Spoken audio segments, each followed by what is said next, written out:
E aí, tudo bem? Sou Alfredo Oliva, sou professor universitário e eu quero voltar a falar de Walter Benjamin. Eu vou falar de novo sobre este livro aqui, publicado pela Editora Autêntica, Rua de Mão Única, Infância Berlinense, 1900, um livro fantástico. Eu vou voltar para os aforismos do bloco chamado Rua de Mão Única e vou falar um pouco hoje sobre a técnica do crítico em 13 teses. Eu vou falar sobre o que provavelmente parece ser a técnica do crítico de arte. Nós vamos ter que analisar as 13 teses que ele apresenta aqui. Aliás, é interessantíssimo porque nesse conjunto de aforismos há 4 conjuntos de 13 teses, né? Então, o que mostra que o Walter Benjamin tinha uma obsessão pelo número 13. E nós vamos analisar então mais 13 teses hoje e eu acho que vai ser uma experiência bastante legal, né? O texto é muito criativo e ao mesmo tempo metafórico, aberto, não dá para saber se o Walter Benjamin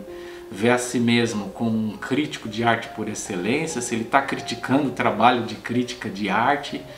É interessantíssimo, nós vamos ter que discutir isso, tá bom? Mas antes disso, então, eu quero lembrar você de deixar o seu like ao final do vídeo, claro, se tiver gostado do conteúdo. E se você não é ainda seguidor do canal, não deixe de me seguir, isso vai ajudar bastante na divulgação do canal, tá bom? Começando então por Walter Benjamin. Quem é Walter Benjamin? É um filósofo alemão que viveu entre 1892 e 1940. É uma figura difícil de ser definida, né? Ele é um filósofo, um ensaísta, um crítico, um pouco disso tudo, né? Talvez um erudito à moda antiga, né? No sentido de que dialogava com diversos campos do saber. Ele é autor de uma obra não só grande, mas também bastante variada, que abrange o campo da religião, da política, da estética, da historiografia, da filosofia e por aí vai. Ele era um judeu alemão e ele morreu fugindo do nazismo. Esse conjunto chamado de Rua de Mão Única é um conjunto de aforismos, né? O que é um aforismo? É uma frase, um parágrafo que procura condensar nele ideias profundas, interessantes, e ao mesmo tempo um conjunto de aforismos necessariamente não se comunica entre si. Às vezes há uma afinidade temática entre os aforismos, mas você pode ler isoladamente cada aforismo, cada frase, cada parágrafo, né?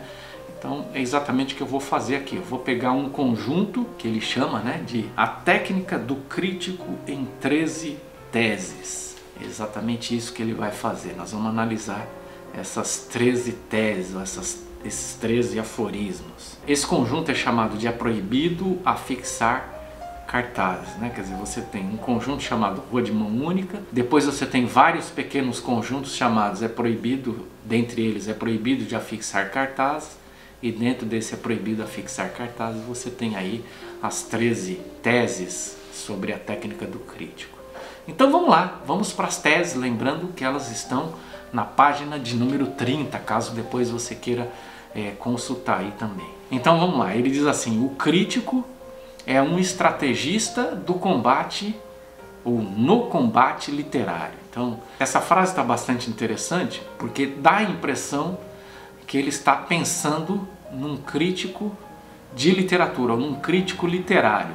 Mas em outros aforismos ele usa a expressão um pouco mais ampla, né? Dando a impressão que ele está falando de crítica da arte ou crítica estética de forma um pouco mais generalizada. De qualquer forma, o que eu entendo que ele está querendo dizer aqui é que o crítico é um estrategista em um combate que é chamado de combate literário. Ou seja, o trabalho de crítica implica em um trabalho de combater, de entrar num confronto, de entrar num conflito, seja com outros críticos literários, seja em conflito com o próprio produtor de uma obra de arte, seja essa arte literatura ou, por exemplo, uma forma de arte plástica, visual. Segundo aforismo: quem não souber tomar partido, que fique calado. Isso é muito legal, né? Quer dizer, se você vai fazer crítica, o trabalho de crítica implica em tomar partido.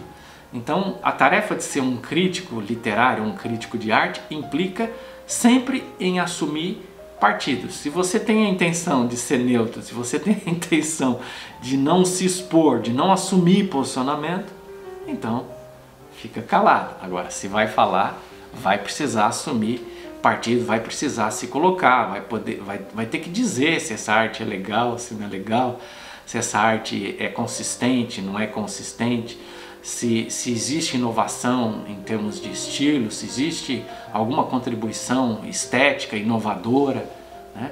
Então é preciso tomar partido, né?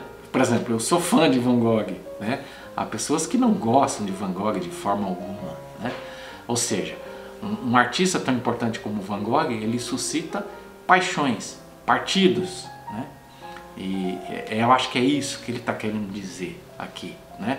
Eu também chamaria atenção para o fato, por exemplo, de que vocês sabem que eu sou professor universitário, né? Que eu não só dou aulas, eu não só faço pesquisa, mas eu formo pesquisadores e pesquisadoras, né? E uma das maiores dificuldades que eu encontro na tarefa de formar novos pesquisadores e pesquisadoras é que as pessoas, os jovens, mas as pessoas de forma geral, elas resistem muito a tomar partido nas coisas, né?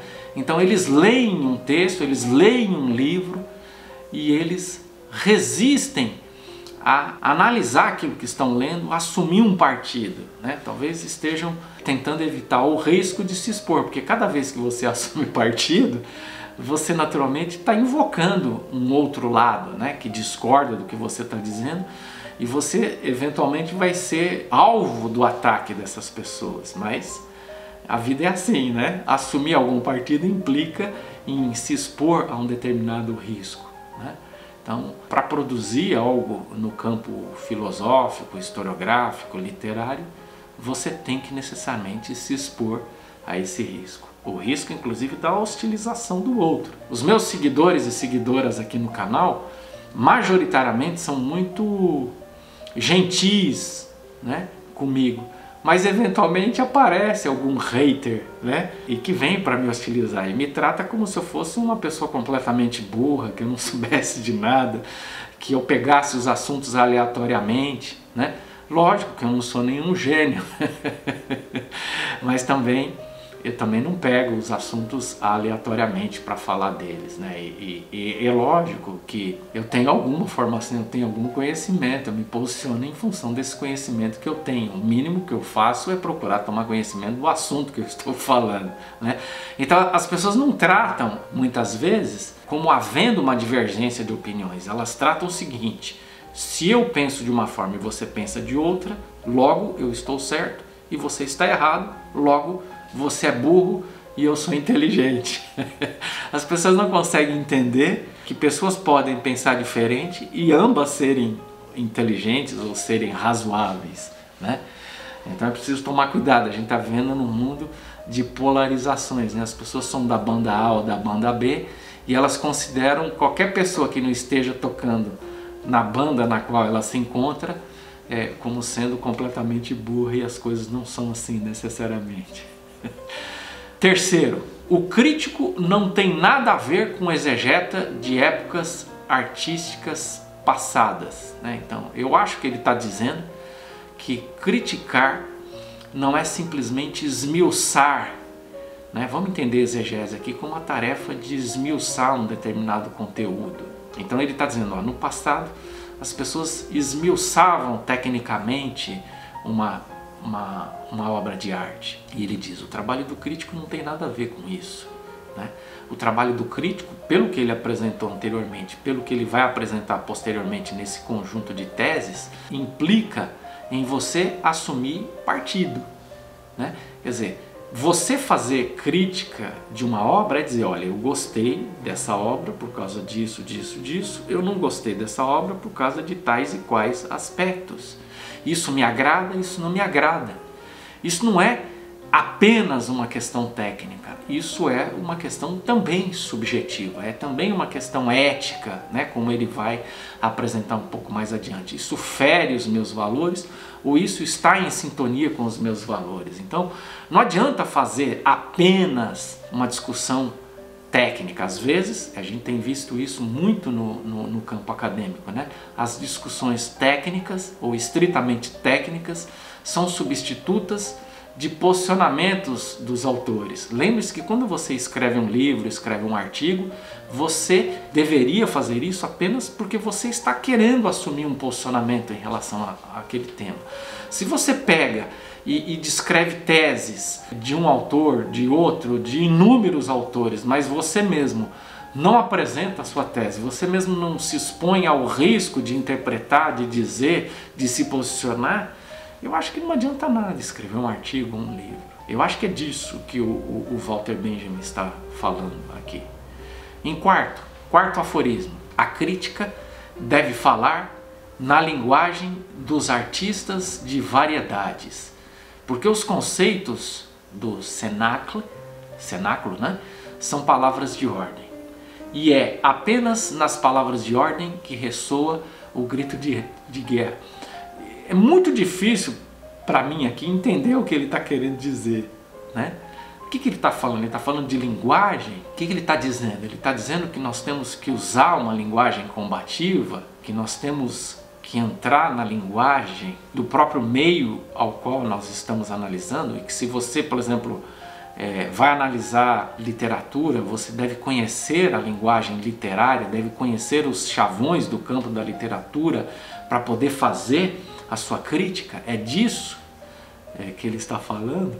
Difícil, né? Uma característica, talvez, de toda a obra do Walter Benjamin é que, como ele atua na borda entre filosofia, historiografia, teoria literária e a própria literatura, a linguagem dele é sempre muito metafórica. E como ela é uma linguagem muito metafórica, ela permite múltiplas interpretações, né? E ao mesmo tempo significa que ele propositalmente, mesmo quando está produzindo, por exemplo, filosofia, ele usa uma linguagem muito próxima da literatura, uma linguagem estética, metafórica, plástica, flexível. Você não consegue interpretar o que ele está querendo dizer num determinado trecho. Quinto aforismo: será sempre preciso sacrificar a objetividade ao espírito partidário, se a causa pela qual se trava o combate merecê-lo. É fantástico isso aqui, né? Vocês percebem que existe no âmbito da academia, de uma forma geral, uma ideia de que você deve ser sempre objetivo no seu trabalho acadêmico. E o que o Walter Benjamin está dizendo é exatamente o contrário, né? Você sacrifica a objetividade ao espírito partidário. E ele ainda faz uma brincadeira aqui, né? Vírgula. Se a causa pela qual se trava o combate merecê-lo, né? Então, se há uma causa justa, é melhor você se posicionar, é melhor você sacrificar o espírito objetivo. Lógico que ele não está falando aqui de trabalho de caráter acadêmico, ele está falando do trabalho de crítica, mas me parece que isso também deveria se estender para o âmbito do trabalho acadêmico, deveria incluir o trabalho acadêmico, filosófico, o trabalho intelectual de uma forma em geral, né? Por quê? Porque o positivismo defende a objetividade, e a objetividade, né, da filosofia positivista é essa ilusão de que existe uma realidade. O intelectual deve se prender exclusivamente a essa realidade objetiva. O problema é que nós não sabemos o que é a realidade. Como é que nós podemos mostrar para quem lê aquilo que a gente escreve que o que eu estou fazendo está estritamente no campo dos fatos? Então, ele diz: sacrifiquemos a objetividade ao espírito partidário, assumamos partido. É fundamental você assumir partido. Existe um fenômeno em andamento no seu tempo, por exemplo, no tempo do Walter Benjamin era o nazismo, né? É necessário assumir um partido em relação ao nazismo, né? É necessário se colocar a favor ou contra um fenômeno tão marcante como foi o nazismo. Eu acho que é disso que ele está falando, né? A neutralidade diz: tudo bem, ignoremos o que está acontecendo no mundo, né? Simplesmente narremos os fatos. E o Walter Benjamin diz: não ignoremos aquilo que está acontecendo, assumamos partido. Olhemos aquilo que está acontecendo e assumamos partido. Sexto aforismo: a crítica é uma questão de moral. Se Goethe ignorou Hölderlin e Kleist, Beethoven e Jean Paul, isso tem menos a ver com o seu sentido artístico do que com a sua moral. Fantástico isso aqui também. A crítica é uma questão moral, né? Quer dizer, aquilo que a gente julga relevante ou irrelevante tem mais a ver com os nossos valores morais, com aqueles valores que orientam a nossa conduta, que orientam os valores que nós assumimos como sendo fundamentais para as nossas vidas, tem muito mais a ver com isso do que com o senso estético, com beleza, com técnica, né? É interessante isso, né? E isso, embora ele esteja falando de crítica de arte, isso também funciona na vida acadêmica, né? Quando nós escolhemos alguns autores, mesmo que eu esteja fazendo um trabalho de historiografia, eu escolho um conjunto de autores e menosprezo tantos outros autores, isso tem mais a ver com os meus valores, com o meu engajamento dentro desse campo, do que propriamente com questões técnicas, estéticas, né? Embora naturalmente os historiadores e historiadoras estejam o tempo todo dizendo que o importante é ser objetivo, é narrar a história tal como ela aconteceu. Isso é uma ilusão. O positivismo, a filosofia positivista é uma ilusão, né? E já que é uma ilusão a objetividade, assumamos partido e sejamos norteados pelos nossos valores. Por que não? 7º aforismo. Para o crítico, a instância superior são os seus colegas e não o público, e muito menos a posteridade. Ou seja, quando você vai fazer análise crítica de um fenômeno, vai fazer crítica literária, vai fazer crítica artística, qual é a instância superior para nós? São os próprios especialistas, tal como nós, que estamos fazendo a crítica, e não o público. A gente não faz crítica para agradar o público, não fazemos crítica para agradar a posteridade.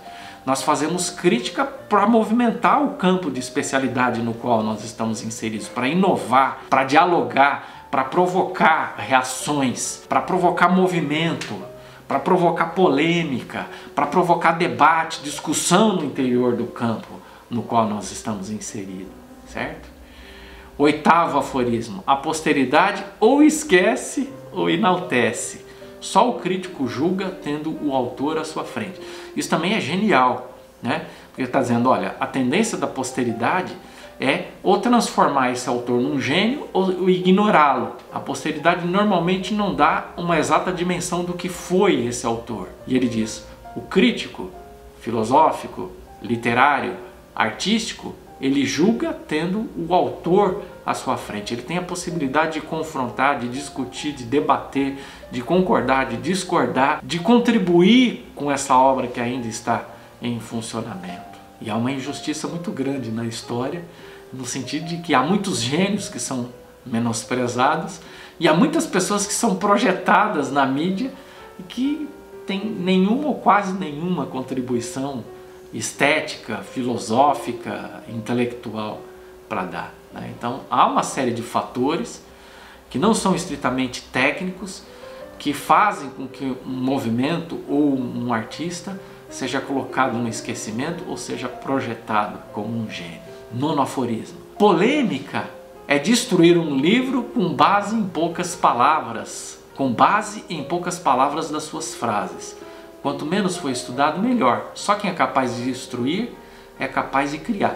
Não está muito claro aqui se o Walter Benjamin está defendendo isso ou ele está criticando a injustiça de fazer isso, né? Ele está dizendo, ó, polêmica é destruir um livro. Você destrói um livro com base em poucas palavras ou frases, né? Outro dia eu vi isso, por exemplo. Eu estudo Judith Butler, por exemplo, né? É uma filósofa que eu gosto bastante. Mas é uma filósofa extremamente difícil de ser compreendida. E eu leio, releio, e é muito difícil entender vários trechos, é muito difícil entender a obra dele. E outro dia eu via num vídeo no YouTube uma pessoa segurando um livro da Judith Butler, ele pensou uma ou duas frases e ele estava destruindo o livro da Judith Butler.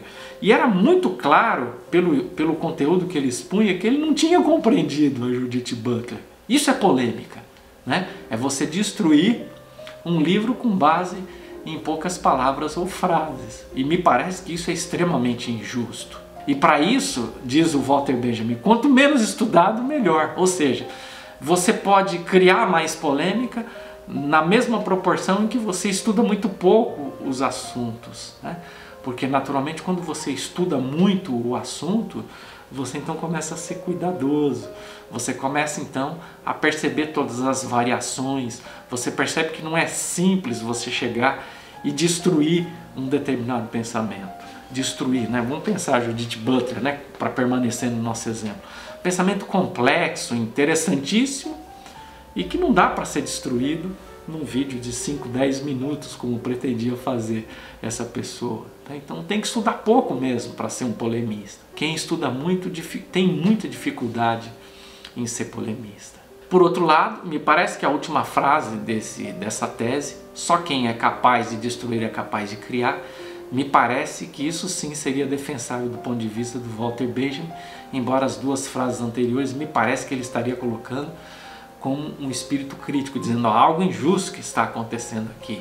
De qualquer forma, só existe criatividade na destruição. É preciso detonar algo para que uma coisa nova possa surgir no lugar dessa coisa. 10ª tese. A autêntica polêmica ocupa-se de um livro de forma tão dedicada quanto um canibal cozinha um bebê. Uma linguagem metafórica. Ele supõe que um canibal cozinha carinhosamente ou cuidadosamente um bebê. Me parece que isso é só uma brincadeira, porque até onde eu sei, os canibais não cozinham bebês, né? Os canibais cozinham guerreiros e guerreiras, né? Cozinham pessoas que foram capturadas numa batalha e elas, ao cozinharem aquele guerreiro capturado, elas estão também comendo da coragem dele. Isso é uma espécie de homenagem. Então isso me parece que é uma brincadeira e totalmente inapropriada.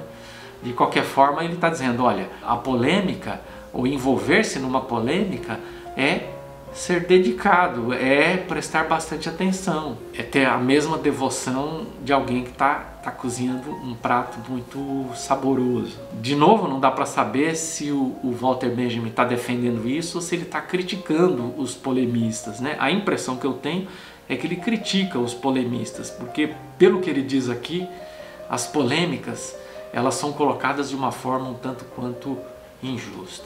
11ª tese. O crítico não conhece o entusiasmo pela arte. Nas suas mãos, a obra de arte é uma arma desembainhada nas batalhas do espírito. Me parece que ele está aqui criticando o trabalho de crítica de arte. Porque se você gosta de arte, é difícil que você faça a crítica dela e vice-versa. Como é que ele se coloca? O próprio Walter Benjamin, no papel de um crítico de arte ou no papel de um admirador da arte? Por exemplo, eu sou um admirador de Van Gogh. Eu consigo fazer uma crítica justa do pensamento de Van Gogh por ser um admirador? O meu entusiasmo pela arte de Van Gogh me torna cego para os limites da obra dele? Ou não, né? Me parece que é disso que ele está falando. 12ª tese. O essencial da arte do crítico, : cunhar chavões sem trair as ideias. Os chavões de uma crítica medíocre vendem os pensamentos à moda e ao desbarato. Me parece novamente que ele está sendo crítico aqui, né? Ele está dizendo, ó, é uma simplicidade em todo o trabalho de crítica, que é cunhar chavão, é você capturar expressões que possam traduzir aquilo que está sendo expressa naquela obra de arte. E ele está dizendo, olha, esses chavões, essa criação linguística por parte do crítico, isso ajuda a criar moda, isso ajuda a vender a própria crítica de arte, né? De novo eu pergunto, ele está defendendo isso ou ele está criticando isso, né? Não fica claro. Isso é Walter Benjamin, né? É deixar as coisas em suspenso. E 13ª tese, o público nunca pode ter razão e apesar disso deve sentir sempre que é representado pelo crítico. O público nunca, né? Me parece um exagero nisso, né? Mas ele está brincando com isso. Existe uma ironia aqui, quando ele diz que o público nunca deve ter razão e ao mesmo tempo ele deve se sentir representado pelo crítico, né? Me parece uma brincadeira, uma ironia, né? Uma certa acidez aqui, né? Quer dizer, quando você lê uma crítica de arte, você se sente representado nessa crítica, embora ela apresente um ponto de vista completamente diferente daquilo que eu teria naturalmente em relação àquela obra de arte. O público nunca pode ter razão, né? Quer dizer, está presente aqui a ideia, né, de que a unanimidade é sempre burra, e se há uma conspiração por parte do público numa direção, o crítico deve ir numa direção diferente, ou ele simplesmente está brincando com o fato de que o crítico sempre procura ir na direção oposta da maioria exatamente para poder tornar a sua crítica relevante e vendável. Essa é uma discussão. De qualquer forma, temos aqui algumas ideias muito interessantes, muito provocantes, e espero que você tenha gostado. E aí, o que você acha dessas teses? Como é que você vê, como é que você interpreta cada uma? Medita um pouco sobre isso aí e me conta aí, tá bom? Um abraço e até o próximo vídeo.